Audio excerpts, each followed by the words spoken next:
As a player, you never forget the feeling, the anticipation, the morning you wake up on grand final day. You can't imagine the journey, the passage awaiting you.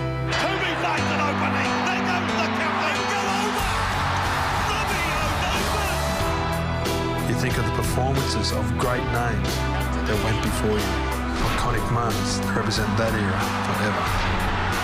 Man of the match performances, Steve Gearin, 1980, Cliffy, 87, Alfie, 92, and who's ever going to forget Greg Inglis's performance last year?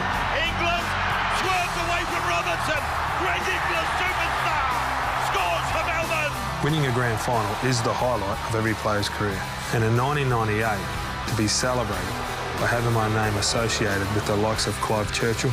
Clive Churchill medal, and that's been awarded to Gordon Tallis. It's a massive honour. Firstly, I feel highly honoured to receive this award because it's named after such a great rugby league player who's also from Newcastle. I'm sure he's up there looking down very proud of the rest of the boys over there.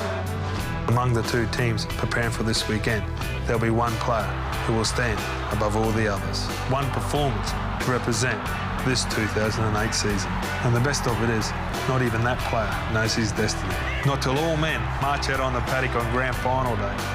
That's when the player will stand up and take his place in history. Oh, what a scrap!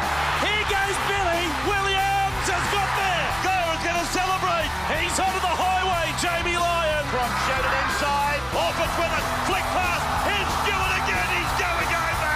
It's gone to Cruz. They've got numbers. Inglis is over to score for Melbourne. Unbelievable. Gentlemen, best of luck to all of you, and welcome to the 2008 Grand Final Breakfast. Please welcome your host, Warren Smith.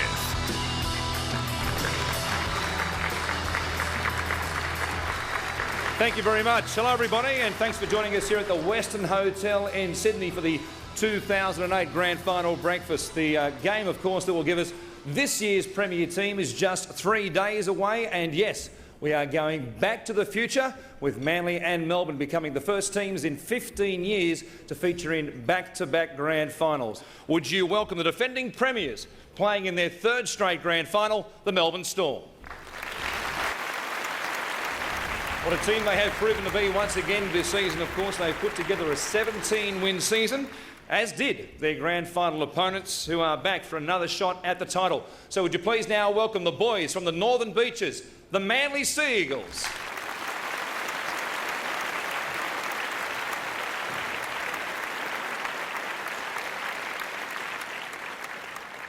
Rugby League celebrated its centenary season in 2008, and we've had many opportunities to celebrate the past champions of our game. But today, it's about the champions of today's game. On Sunday evening, we'll find out who gets to call themselves the premiers in the game's centenary season. I've got one more duty to perform this morning, apart from wishing both teams good luck, and that's to formally acknowledge the Storm as the minor premiers. This competition is a really hard competition to come first in. To win 3 in a row is an enormous effort. The Melbourne Storm's defence of their second premiership began on a steaming hot Monday night at the Telstra Dome, with the Warriors quickly finding out that Billy Slater's form was as warm as the weather.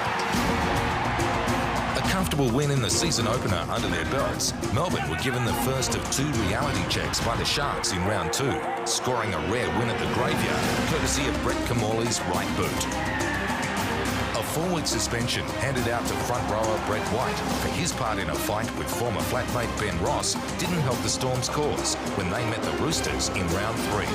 Tight defence and big hits were the order of the day, with Melbourne suffering a second straight loss for the first time in almost 2 years. Back on home turf, the defending premiers ensured there wouldn't be a third consecutive loss by scoring a confidence-restoring 20-point win over the Broncos. With a 2-2 record, they turned their attention to a grand final rematch with the Sea Eagles. 2 tries from the dynamic Billy Slater before half-time gave Melbourne a 14-0 lead at the break, and they went on with the job in the second half. the 26-4 full-time scoreline, giving the Storm a serious mental edge in this continuing saga. Melbourne were hit hard during the State of Origin period, during which the Storm had to play with up to 10 stars missing in 3 matches, all of them finishing in losses. With the state-against-state battles behind them, a 3-game winning streak was interrupted by the loss of Billy Slater to suspension for his part in a fiery encounter against the Dragons at Olympic Park. The fullback's 1-game ban would ultimately cost him the Dally M medal. But in the short term, his absence was felt immediately as Melbourne stumbled against a committed Warriors outfit in Auckland.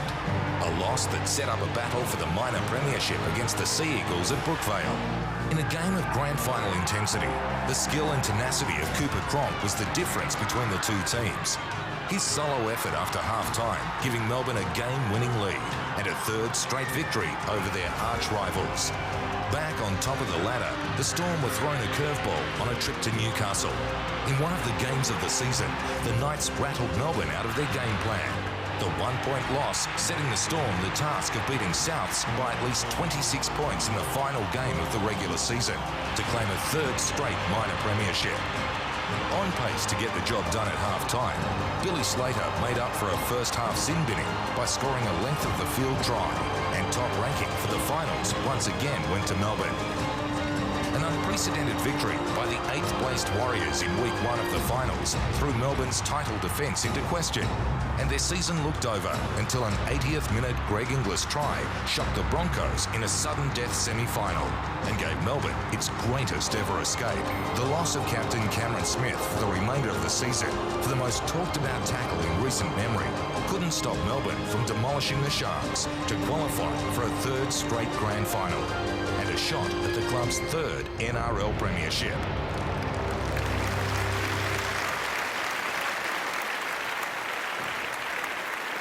Now it's time to turn our attention to, of course, the coaches who are under so much pressure in the week leading up to a grand final. We'll turn our attention to the challenges for the moment. Start with Des Hasler. Des, thanks for your time. I'm going to ask you what went wrong in last year's grand final. What do you hope to have fixed for this year's game? I've remarked a couple of times this week, with media, that I think the experience of last year helps a lot. So that's one thing you take into the grand final, the boys having been there. And it's, turning up, bringing your best game, all those sorts of things, and just being up there on the night, and fate will carry the rest. Thanks for joining us this morning. Good luck on Sunday much, afternoon. Desi Hasler, coach of the Manly Sea Eagles. Let's have a chat, of course, with the defending Premier coach, Craig Bellamy. Craig, thanks for your time this morning. We saw Cameron Smith playing the role of Matt Orford in an opposed training session during the week. How did you handle him defensively? He's not quite as quick as Ox, unfortunately, but he done the job for us. And like I say, too bad he wasn't on the other side. But Cameron's a really important part of our team. He's been an important part of our team for 5 or 6 years. So he's a big part of our preparations just this week, and he's helping out wherever he can. Thanks for joining us this morning, and good luck defending that premiership on Sunday afternoon. Craig Bellamy. Let's have a chat now to the captains while we have the chance. And Matty Orford, I'll begin with you. Let's start with a medical report on yourself. How are the ankles after last week? We saw all that ice on the sideline there in the closing minutes of the game against the Warriors. How have you pulled up? Yeah, pretty good, mate. Obviously, there was nothing too drastic about it. I think the boot sponsorship, they're fairly happy with the coverage they got, so that was a positive thing. Good luck on Sunday afternoon against the Melbourne Storm. Matty Orford, the captain of the Manly Sea Eagles. Of course, the Melbourne Storm have enjoyed a big advantage in recent times, 3 straight wins over Manly. Cooper, if I can come to you, do you feel as though the team has a psychological advantage going into this game over Manly? Look, what's happened previously doesn't really count for much this weekend. Whatever's said or whatever outside influences try and impose themselves on this game, it doesn't really count. It's what happens between the white lines when you run out there on Sunday night. Good luck on Sunday also, and thanks for joining us here in Sydney this morning. With a familiar lineup and a grand final appearance under their belt, the Sea Eagles entered the new season as the team most likely to unseat Melbourne. But the contenders stumbled out of the gates with back-to-back losses to the Sharks and Knights, respectively. The slow start ensured a tense week in the lead-up to a Monday night clash with the Warriors. But the Brookvale faithful had their hopes restored by an avalanche of Manly tries, with Brett Stewart and Michael Robertson both notching hat-tricks in a 52-6 thrashing. Having levelled their win-loss ledger by the end of the first month, the Sea Eagles travelled to Melbourne looking to prove to the NRL that they could foot it with the title favourites, but came away instead with another heavy loss to the Storm that reaffirmed the Premier's ascendancy. Rather than dwell on that defeat, coach Des Hasler rallied his team for an effort against Parramatta that said much about Manly's resolve. With injuries reducing the Sea Eagles to the bare 13 on the field at one stage during the second half, a Heath Lestrange try 5 minutes from full time gave Manly the 2 points and some self-belief following the previous week's disappointment. The boys from the Northern Beaches rolled through the middle of the season, racking up big scorelines and unearthing a cult hero in the shape of try-scoring winger David Williams, who quickly became known as the Wolfman. A trip to the Gold Coast in round 17 almost saw the Sea Eagles slip up against an understrength Titans lineup. But just as the home team looked poised for an upset, the dynamic duo of Matt Orford and Brett Stewart stepped up to the plate to knock the Titans out of the park with 4 tries in the final 16 minutes. The fast finish set up a top-of-the-table battle against the Sharks just 1 week later. And while it took them a long while to warm up against the Titans, the Sharks were destroyed in double-quick time by a Manly forward pack that blitzed its way to a 22-0 lead after 25 minutes. The winning streak would come to an end in round 20, with the same forward pack that demolished the Sharks being hit by injuries in the lead-up to an away game with the Roosters, who cruised to a 22-point win.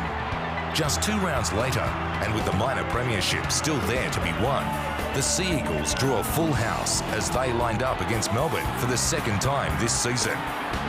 The Brookvale crowd howled as Brett Stewart was denied a try for knocking down Anthony Quinn as he chased a Matt Orford bomb. And with Cooper Cronk in superb touch, the Storm landed a psychological blow that Manly would have to overcome at a later date. The Dragons weren't ready for the Manly blowtorch in week 1 of the finals, which was notable for the large scoreline, and the final home game in the stellar career of Steve Menzies. The Warriors suffered a similar fate in the preliminary final, with Manly stars all playing a major role in a victory that brought them full circle into the path of the Melbourne Storm, for one more crack at the title they so desperately crave.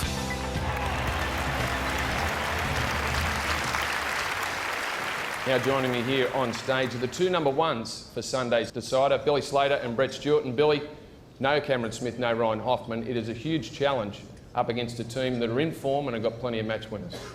Yeah, it is. Obviously, not having Cameron and Hoffy there this week will be a disadvantage for us, but the players we put in there, we know that can do the job, and they've done the job in the past. So, yeah, we're looking forward to it. And this is your 3rd grand final. Brett, this is Manly's 2nd grand final, back-to-back, of course. I think things seem a little bit more business-like. In fact, they seem much more relaxed because I just heard a quick story about a duck in Des's office. Can you tell us about that? Yeah, where we train at Narrabeen, there's quite a few ducks getting around, and Desi got quite a fright when one managed to lock itself inside Desi's office and make a bit of a mess. You don't know how it got in there? No idea. No. Well, you've both got, between you, scored 36 tries so far this year. Let's have a look at a sample of them. Look out! Look out! Here goes Billy! Capewell is chasing, but Billy the Kid will go the full 100 to Brett Stewart. He's in the hurdles. He goes for the corner. He can do it all! Goes back for Slater. Slater gets away from Bell. Slater will score. Stewart is chasing this time. Here goes Billy Slater! Another Super Saturday special. Flick pass. Here's Stewart again. He's going over. Back inside to Slater. And Billy the Kid scores. Can Brett Stewart score? Oh, hands of a surgeon. Now, there's no doubt that 2008, I don't think the game has ever been as physical, and here's some, here's a selection of some of the big hits.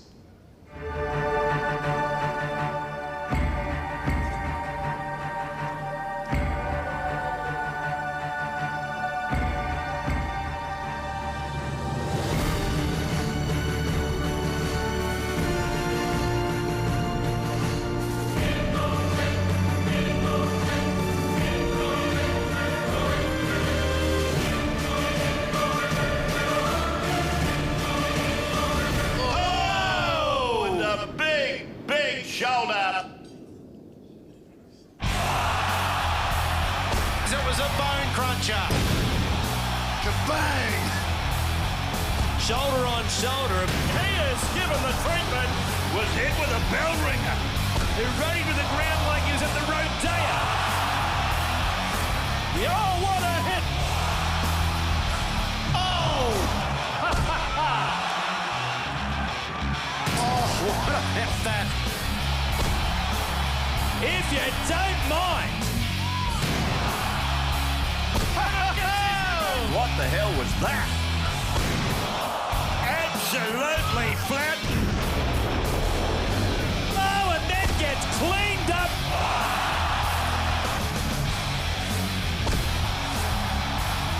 A massive hit. Washed him like a grape. Holy dooly. Get that into you.